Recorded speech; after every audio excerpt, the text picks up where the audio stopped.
Yo guys, it's time to review every case in the Great Ace Attorney Chronicles. We're going to dedicate one video to every case in the duology. We're going to review them and then rate them out of 10 and put them in a tier list. Now some ground rules before we begin. First, I'm assuming you've played these games already if you're watching these videos. So for the first 5 videos where I covered the cases in the Great Ace Attorney Adventures, I am assuming you've played the entire game. There could be potential spoilers for events later in the game, so if you haven't played the game fully, then don't watch these videos. However, that does not include the Great Ace Attorney Resolve. If you haven't finished the second game of the duology, don't worry, because I won't be spoiling anything there until we actually start reviewing the cases in that game. Also, I think it's important to say that I have seen a Let's Play of the first Great Ace Attorney game before. A few years ago, a fan translation group called Scarlet Study translated the game, and I watched an entire Let's Play of the game, and this actually turned out to be my favorite game in the series. Now, admittedly, that doesn't mean much. It's been about 3 or 4 years since then, and my opinions could very easily change just because of how long it's been.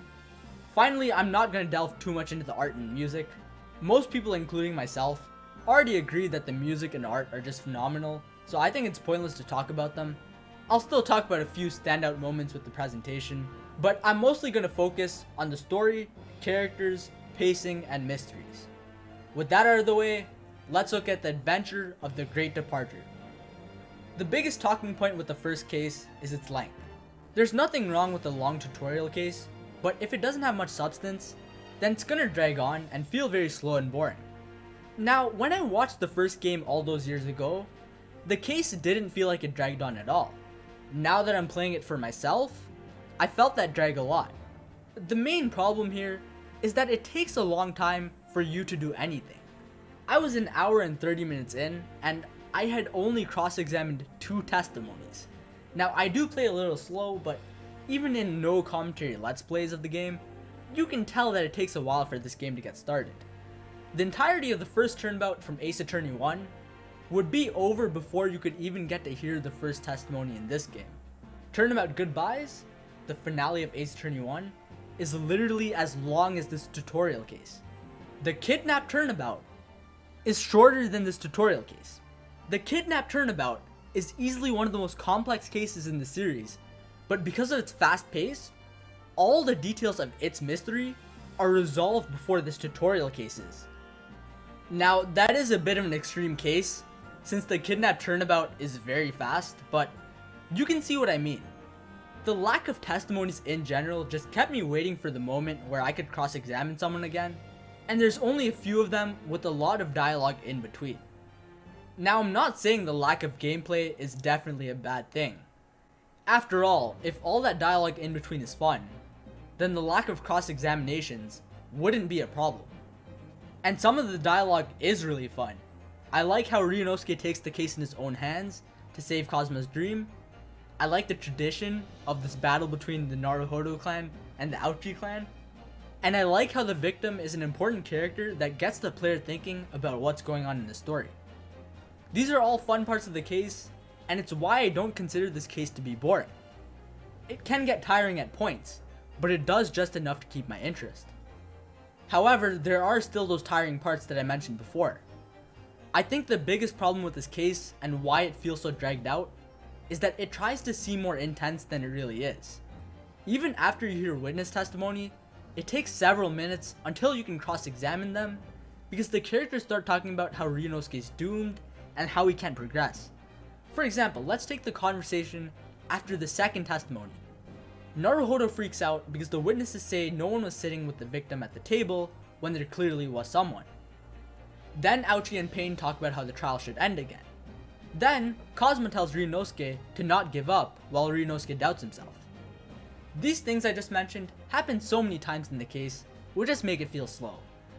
I realize our main character is about to go to jail here, but honestly some of these conversations take 5 minutes when they can take 1 minute, so that's my main problem with it. For me, the best element of the case was all of the real world problems. I loved seeing the dynamic between Japan and Britain. I don't know how realistic Takumi made it, but either way, it was interesting to see how easily people like the judge and Ouchie sucked up to the killer just because she was from Britain. It makes you more eager to take down the killer because she gets away with lies easily, and it gets you invested in the world because the game already presents you with an intriguing conflict. I also do like the witnesses.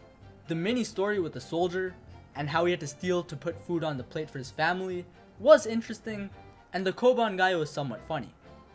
I also really remember liking Hosonaga, although I can't remember why. And obviously we have the culprit, Jezebel Brett. She looks down on everyone in the courtroom, and I thought that made the case more fun. There's also an unresolved mystery at the end in why she even killed John H. Wilson, which does make her more interesting. Also, Yes Sir, No Sir, and I Don't Know Sir are 10 out of 10 pun names. And the baby is quite funny when the camera is zoomed onto the Koban guy, and the baby's just looking at him from like the side of the screen. I do quite like that. I also do like Ryonosuke here, seeing him be incredibly nervous at the start, and then piling up multiple attacks at Jezebel Brett is really fun, and we do start seeing his natural talent. The game shows that Ryonosuke is really good at being a defense lawyer, because at times, he's able to pick up on things that even Kazuma can. Speaking of Kazuma, I think he was alright. His role is just being the best friend and mentor of Ryonosuke, so he does what he needs to do, but I don't have too much else to say about him. I guess one thing of interest is that mission they hint at the end, so it's interesting to see what that is about, and I do like that lingering plot point. Lastly, we have to talk about the logic of this case. This is not a simple first case, and that's not a good thing here. There are a lot of details in this that just don't make sense to me at all. The first is the whole plan about shooting the victim because Ryonosuke noticed her. This is my first question.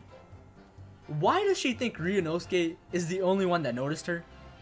You're literally coming into a restaurant with a soldier, a Koban seller, and Kazuma in it. And by the way, there's also Hosonaga, who brought the steak, so you know he saw you. And by this point, she doesn't know he's an inspector, so she can't expect him to keep quiet. The people in the restaurant literally must have zero awareness about what's going on around them. Like, even if none of them are facing Jezebel Brett's table, imagine how weird that is. This woman with a swan on her head is coming into the restaurant and no one notices? And then it gets even weirder. So she gets up from her seat and she takes Dr. Wilson's gun and places it where Ryonosuke will notice it. So already she just took a crazy risk. She's literally just hoped that she could place the gun on the floor without Ryonosuke or anyone else noticing. And then obviously there's that element of luck with her plan where she has to hope that Ryonosuke will actually pick up the gun. So then she shoots the victim, and what follows here is insane. So Hosonaga captures Ryonosuke, which is understandable, but then this woman moves the culprit's chair to face the other direction.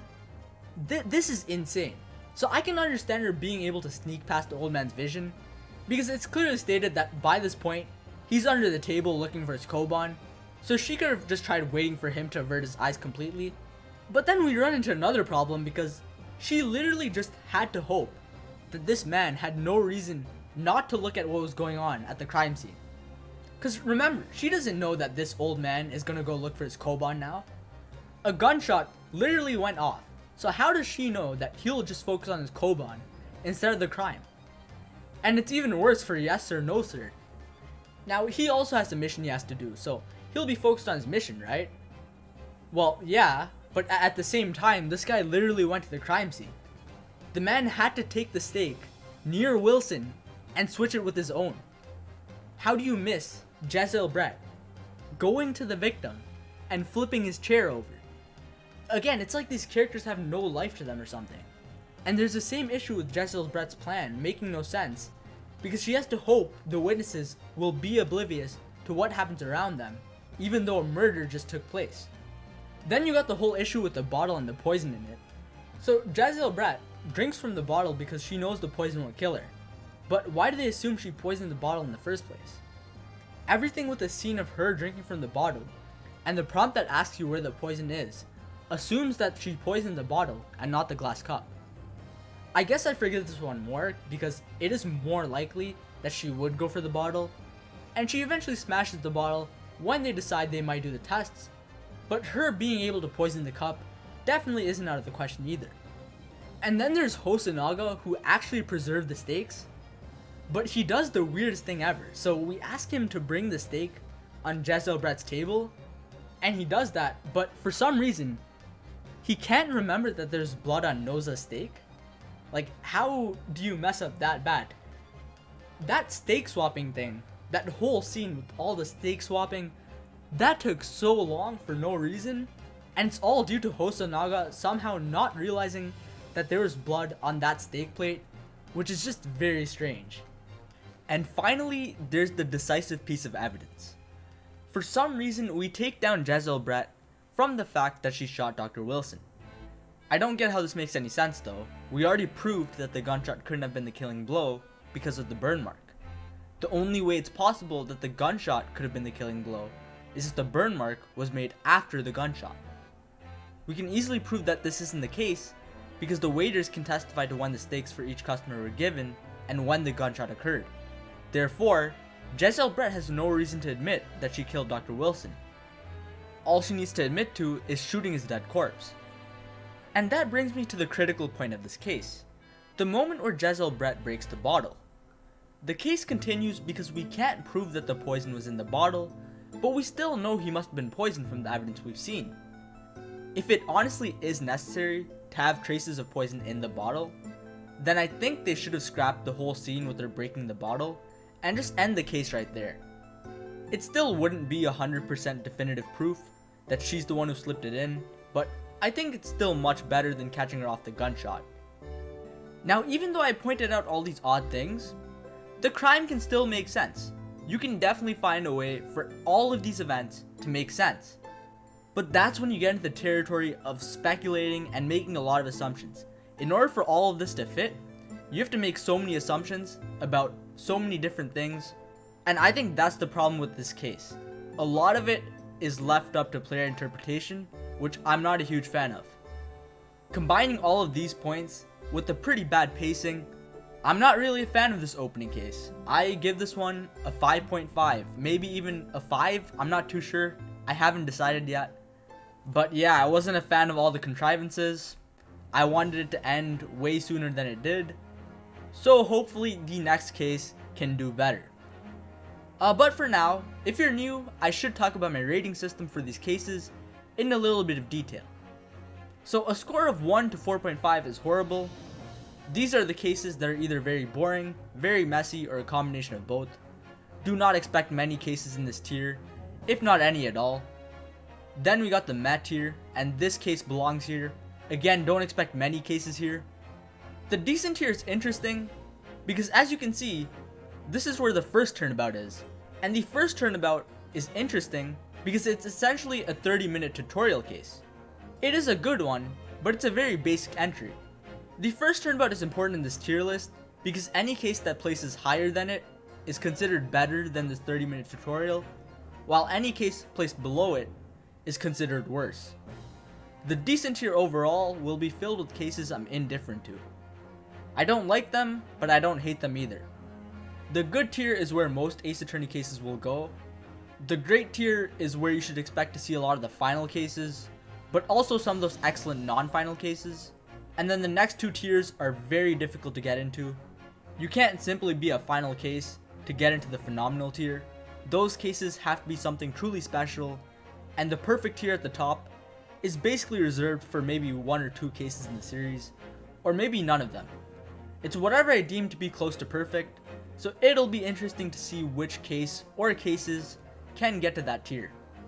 So that's all for today. Hopefully the game can get better with the second episode, The Adventure of the Unbreakable Speckled Band. So, see you all next time.